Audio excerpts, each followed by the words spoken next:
Welcome to Integral.org's OHS Toolkit program. This program will take you approximately 20 to 30 minutes to complete.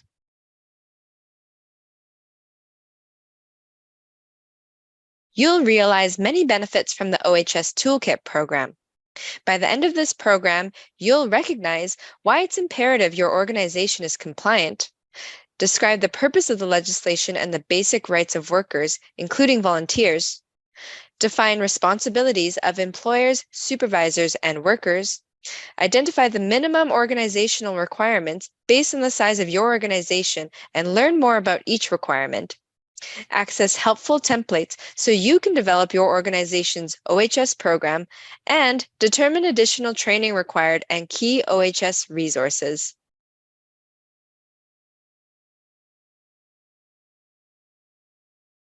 Running a charity or nonprofit means juggling a lot. You work with paid employees and volunteers, you collaborate with donors and run the operations. Part of running a successful and compliant workplace is to comply with Alberta's occupational health and safety standards. Alberta's occupational health and safety legislation was recently modernized. Employers, including those in the nonprofit sector, must comply with these new standards.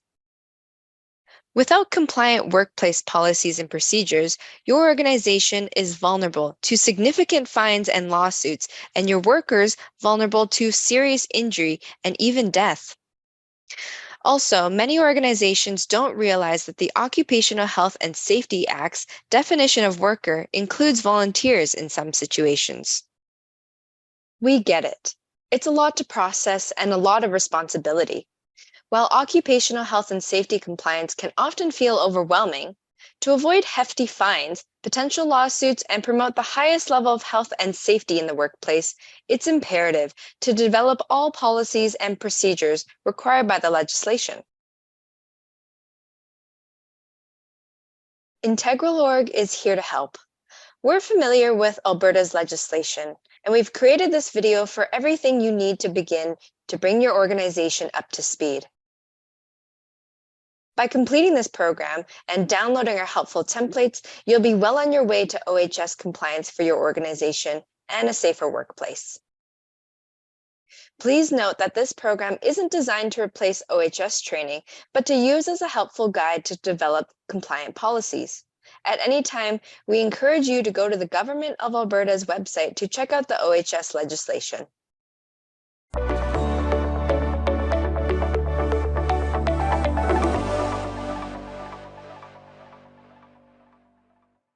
So, what is the purpose of the provincial legislation? Alberta's occupational health and safety legislation, the Act, the regulation, and code exists to protect all workers and members of the public from worksite injury. You will also hear it referred to as OHS.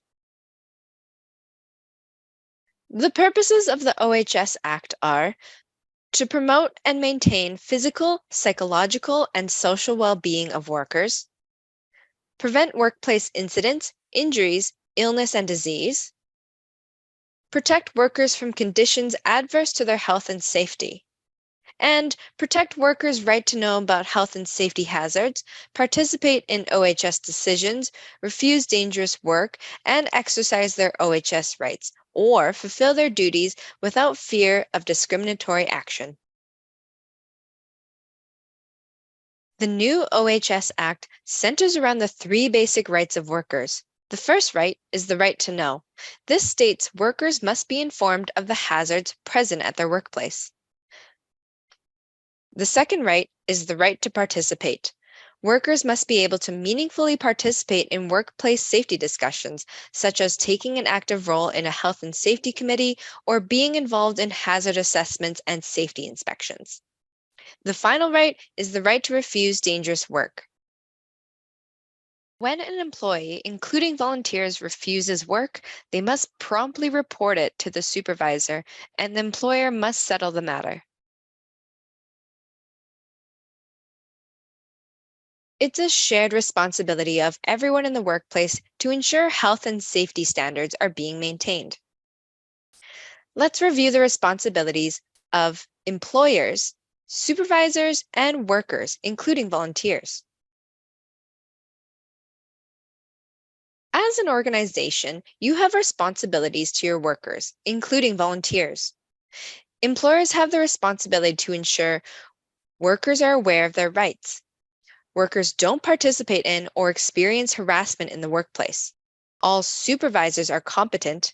All workers have been adequately trained to deal with hazards and controls. Personal protective equipment is available. Serious incidents and potentially serious incidents are reported, and the safety of the workplace is monitored in partnership with the Health and Safety Committee or representative. Your leaders have responsibilities too. Supervisors have the responsibility to ensure they're competent to safely supervise workers. All precautions are taken to protect worker health and safety. Workers, including volunteers, work in accordance with the legislation.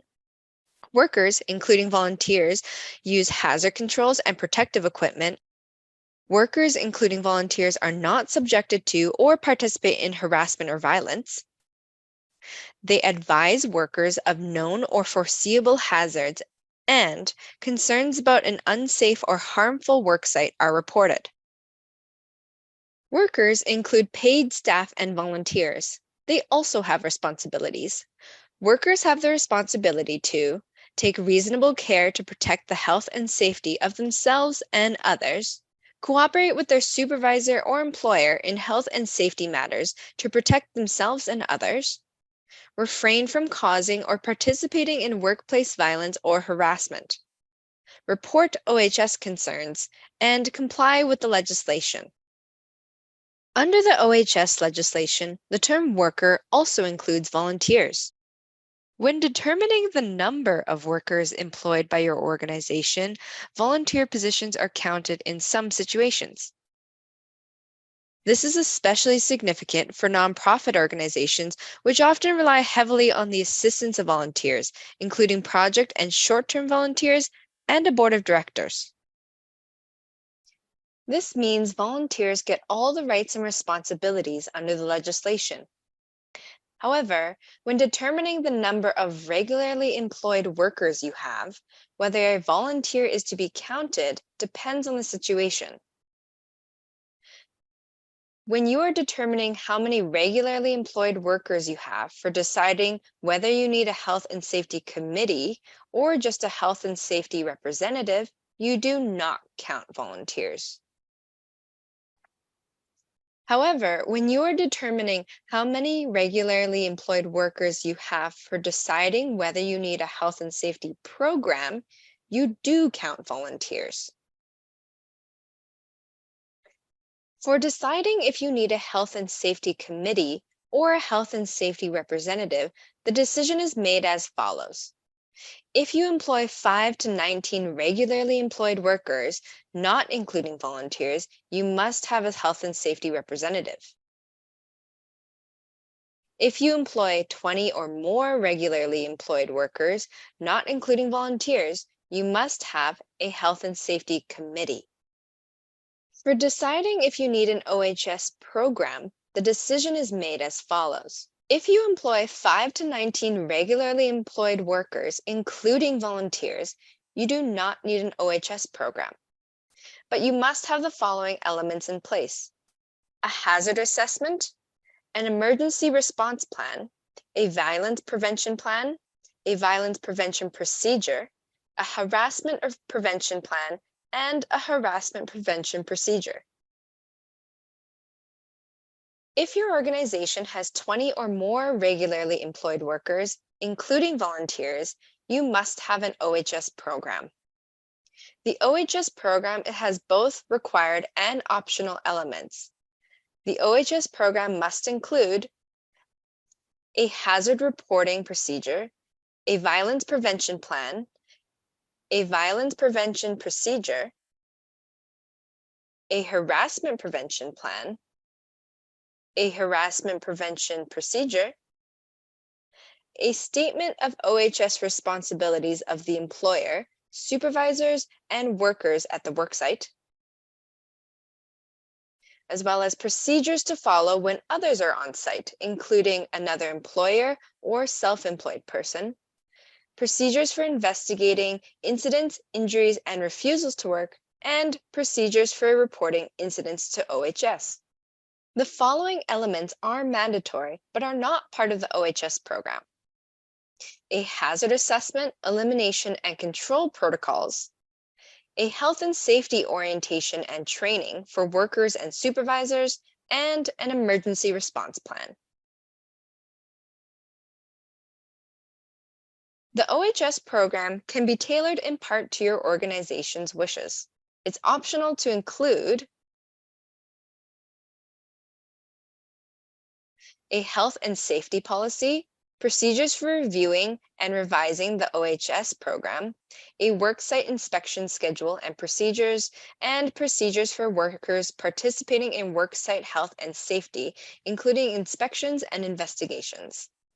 There are additional requirements if there are multiple employers at one site.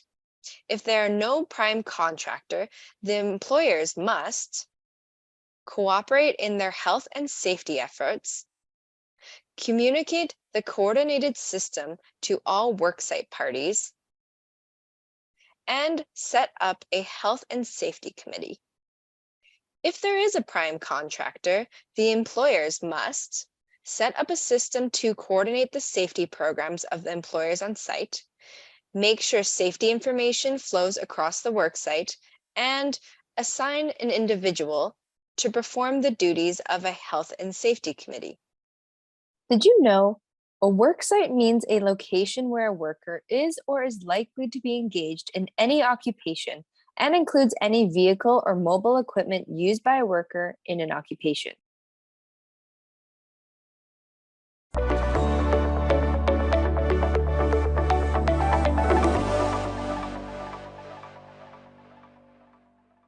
Now we'll take you through some required elements of the OHS program.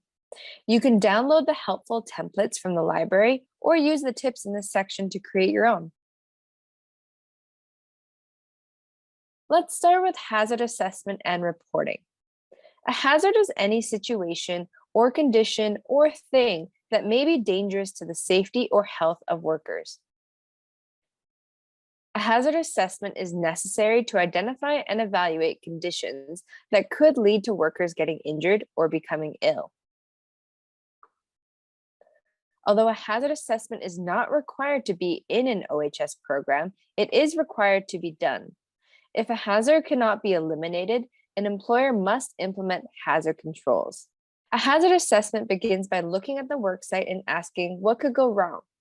Please note a worksite could be an office or a field location. Once the hazard has been identified, it is imperative to consider reasonable controls to eliminate or reduce the risk of injury. The assessments and controls must be in writing to be compliant with the legislation. Take a look around your worksite, identify potential hazards, consider any reasonable controls that can be implemented, and then fill in the template.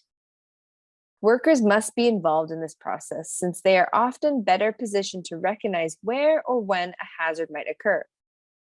You must be able to demonstrate that your workers participated in the assessment. The Health and Safety Committee or representative must participate as well. Each worksite is different, and each hazard assessment must be carefully undertaken according to the work done by your organization. It is imperative that hazard assessments are completed before the work begins at the worksite. The assessment needs to be repeated at regular intervals when conditions change and when new hazards are introduced. Whenever a hazard is identified, it should be documented using the hazard reporting form. From there, it can be assessed and controlled to ensure the ongoing safety of the workplace for everyone. Check the OHS template library to download hazard assessment and reporting templates.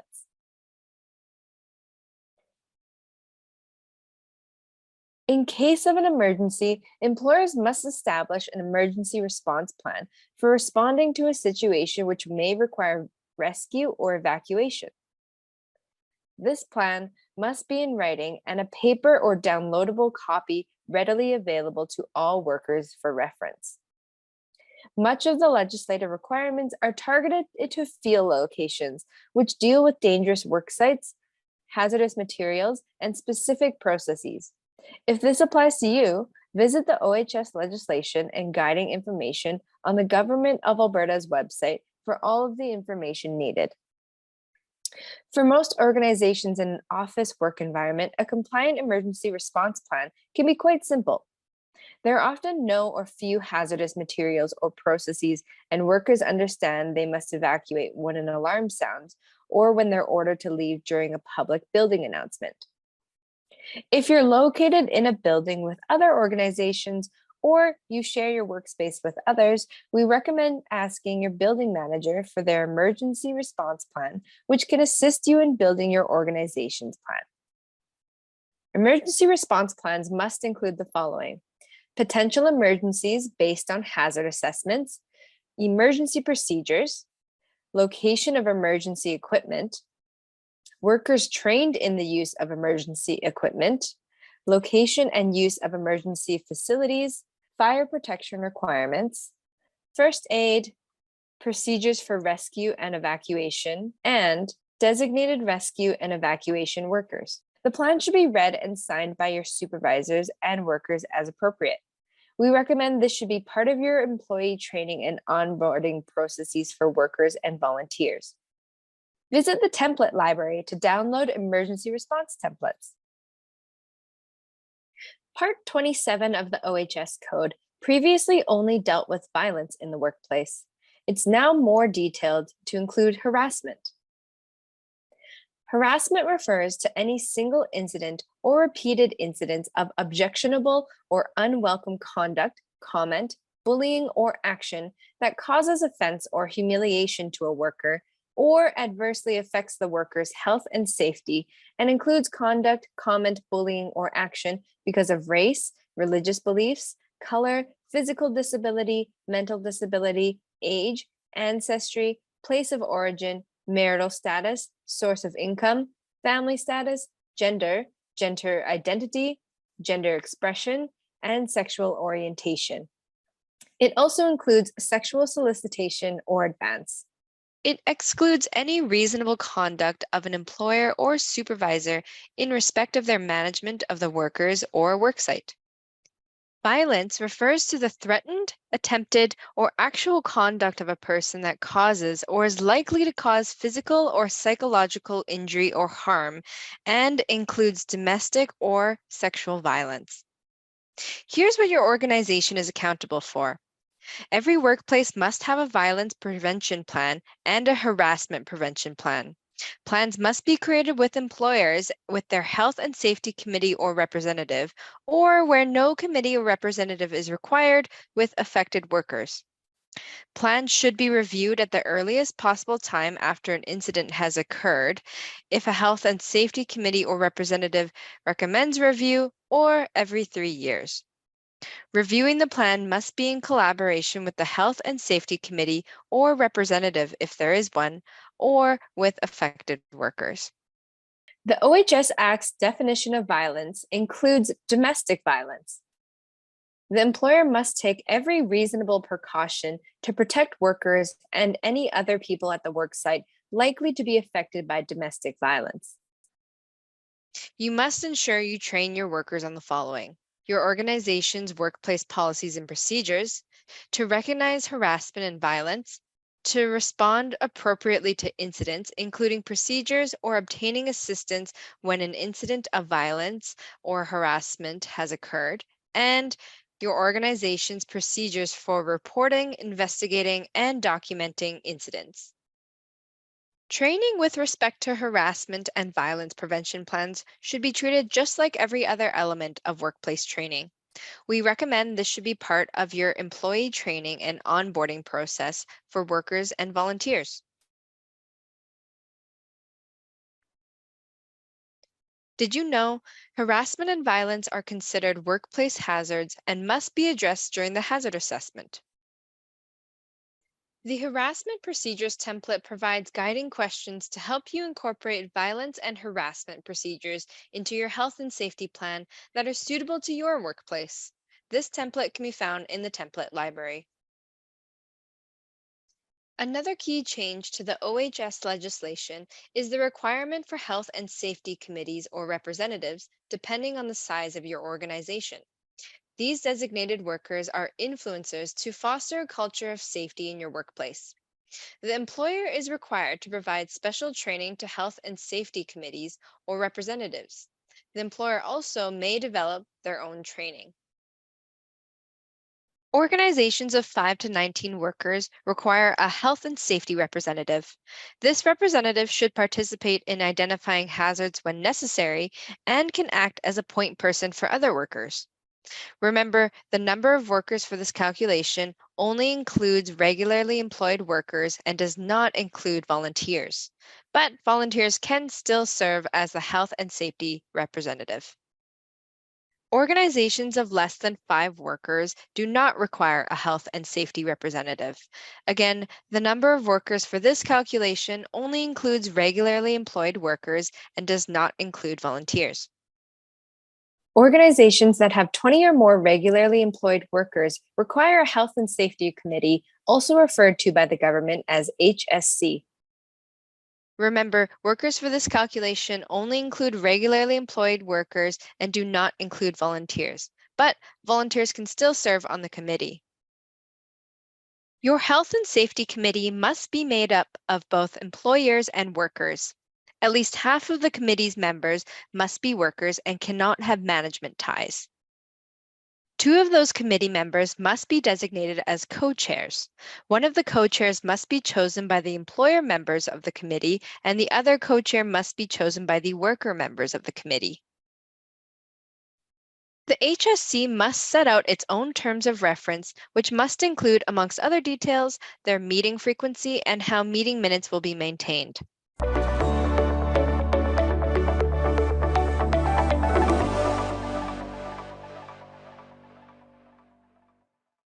So what's next?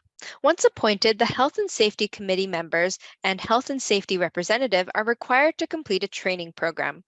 The training must include the roles and responsibilities of a Health and Safety Committee member or Health and Safety representative, the obligations of each party at a worksite, and the rights of workers under the Occupational Health and Safety Act.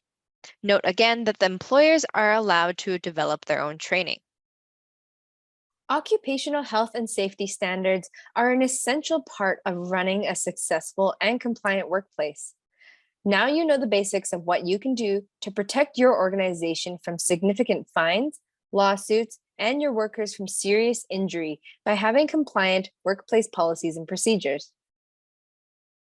If you have questions about OHS specific to your organization, you can contact an OHS representative toll-free. Now that you've completed this program and reviewed the templates in the library, you've got the basic tools to begin OHS compliance. We hope our resources help you create a safer workplace for your workers and volunteers.